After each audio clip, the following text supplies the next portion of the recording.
ఒకవేళ మామూలుగా ఒక కమ్యూనిటీకి సంబంధించిన వాళ్ళు చిన్న ఏజ్ లోనే పిల్లలకి చేయిస్తుంటారు. ఒడుగులు అంటారు వాళ్ళు, ఇంకా అందరికీ అర్థమయ్యే భాషలో ఈ శుద్ధి చేయిస్తూ ఉంటారు కదా. సో అట్లాంటి వాళ్ళకి అంటే చిన్న పిల్లలకి కూడా ఇక్కడికి తీసుకొని రావచ్చు. ఎందుకంటే ఈ శుంఠి చేసే సమయంలో చాలా వరకు కూడా మనం గమనిస్తూ ఉంటాం. ఎందుకంటే ఇంటి పక్కల పిల్లలతో ఉన్నప్పుడు చిన్న ఏజ్లో మా ఫ్రెండ్స్ కావచ్చు ఇట్లా జరుగుతూ ఉంటుంది. బ్లీడింగ్ ఎక్కువ అయ్యే అవకాశం ఉంటుంది సార్. సో మరి బ్లీడింగ్ తగ్గించి ఇట్లాంటి పిల్లలు కూడా చేయొచ్చు అది. సో ఇది అప్పుడే పుట్టిన పిల్లల నుంచి ఎనీ ఏజ్ గ్రూప్ వాళ్ళకి చేసుకోవచ్చు. ఎందుకంటే మన దగ్గర అన్ని రకాల సైజులు అవైలబుల్గా ఉన్నాయి. దీనిలో లీస్ట్ సైజ్ 11 నెంబర్ సైజ్. ఈ 11 నెంబర్ సైజ్ ఎక్కడ దొరకదు యూజువల్గా, బట్ మన దగ్గర 11 నెంబర్ సైజ్ కూడా ఉంది. అంటే అప్పుడే పుట్టిన వాళ్ళకు కూడా మనం చేసుకోవచ్చు. దీనిలో అడ్వాంటేజ్ ఏంటంటే మీరు చెప్పినట్టు మామూలుగా మిగతా కమ్యూనిటీలో చేయిస్తుంటారు, ఓపెన్ సర్జరీ చేస్తుంటారు, అందులో విపరీతమైన బ్లీడింగ్ ఉంటుంది.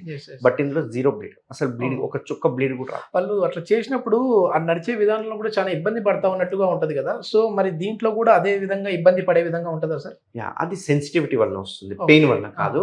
ఆ సెన్సిటివిటీ అంటే ఏంటంటే ఇన్ని రోజులు చర్మం కవర్ ఉండే, ఇప్పుడు చర్మం తీసేసే వరకు ఒక రకమైన జిల్లు అనే సెన్సేషన్ ఉంటుంది. ఆ సెన్సేషన్ వల్ల మనకి ఈ ప్రాబ్లం వస్తుంటుంది. బట్ దీనివల్ల చాలా తక్కువ ఉంటుంది ఆ ప్రాబ్లం. ఓకే, చాలా మంచి ఇన్ఫర్మేషన్ సార్, 10 మందికి ఉపయోగపడే ఇన్ఫర్మేషన్. థ్యాంక్ యూ అండి. Thank you sir.